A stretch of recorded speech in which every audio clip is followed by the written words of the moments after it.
vous le connaissez parce que vous le suivez en fait depuis son accident. Oui, absolument. Quand Asaf a eu son accident, il avait 13 ans.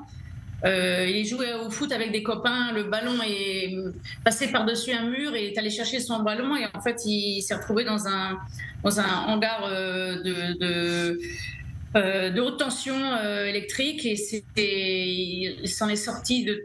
Il a eu vraiment de la chance. Mais il a perdu ses deux bras. Moi, on m'a appelé en me disant il y a un gamin super qui a eu un accident, il faut que tu ailles le voir à l'hôpital. Donc j'ai évidemment tout de suite été, je le fais très souvent. Moi-même, j'ai perdu mes deux jambes il y a 40 ans dans un accident de train en France et voilà, je sais ce que c'est. Donc soutenir les blessés, soutenir la famille, c'est toujours ce que je fais. Donc j'ai rencontré Asaf et son père exceptionnel, Lior.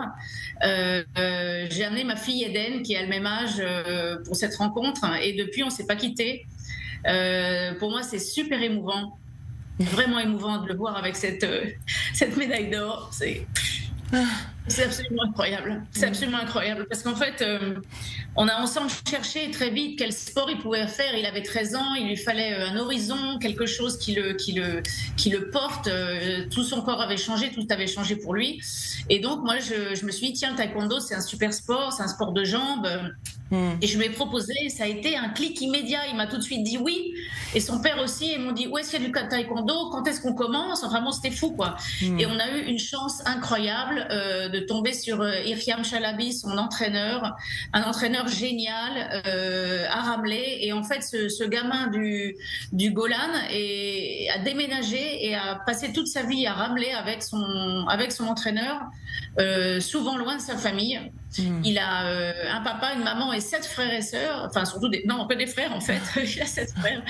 Et donc il a vraiment eu un courage incroyable, déjà très jeune, de vivre séparé de sa famille, de tout donner pour s'entraîner et pour devenir un champion, ce qu'il est incontestablement aujourd'hui, champion du monde, champion d'Europe et maintenant champion olympique, couvert d'or. Génial.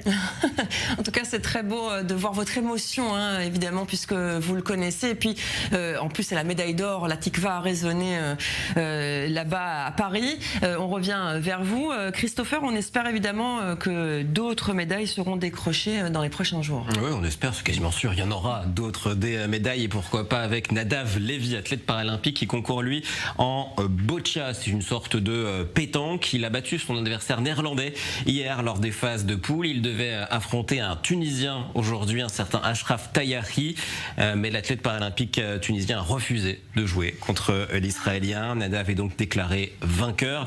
À noter que la délégation paralympique tunisienne a commenté la décision de son joueur en la qualifiant de victoire pour la cause palestinienne. En tout cas, c'est bel et bien une défaite pour lui et une victoire pour notre Nadav Lévy. Dans le même genre, il y a tout à l'heure Adnan Milad, un autre taekwondoïste israélien qui devait affronter l'Iranien Saïd Sadegian. Sans surprise, l'Iranien a lui aussi déclaré forfait et a refusé d'affronter l'Israélien. Adnan Milad s'est donc automatiquement qualifié pour aller chercher la médaille de bronze. Il y aura un match pour tenter pour lui de décrocher cette médaille de bronze. Ce matin, les joueuses de goalball, c'est un mélange de football et de bowling vraiment très intéressant à regarder. Elles ont battu le Brésil. Elles affronteront demain les Turcs avec là encore des chances de qualification.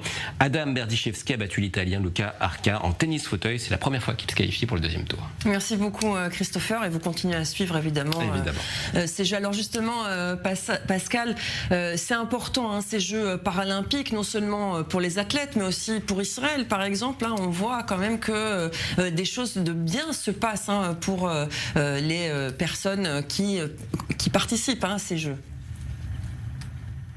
D'abord, je voulais dire que l'ami de Asaf, qui s'appelle Adnan, il est lui-même musulman, donc c'est quand même incroyable de voir qu'un autre musulman ne veut pas combattre ce musulman israélien. Je pense que ça montre le ridicule de cette situation. Moi, en tant que sportive, j'ai eu la chance de représenter 4 fois Israël aux Jeux paralympiques, et en fait, on a souvent beaucoup d'amitié avec des sportifs musulmans, et souvent ce sont les fédérations qui demandent à ces sportifs musulmans de ne pas participer. C'est pas toujours c'est généralement pas une décision personnelle, mais plutôt une décision politique. Voilà. Donc, moi, je sais que j'ai beaucoup d'amis musulmans aussi dans le cadre du sport, de toutes sortes de pays, et des Iraniens, etc. Donc voilà. Mais nous, Israéliens, on n'a pas besoin de ce genre de... Enfin, on veut combattre, on veut participer à tout. Et faire du sport, tous ensemble. On gagnera même si on a... Ouais. Merci beaucoup Pascal Berkovitch, et continue à soutenir la délégation israélienne à Paris.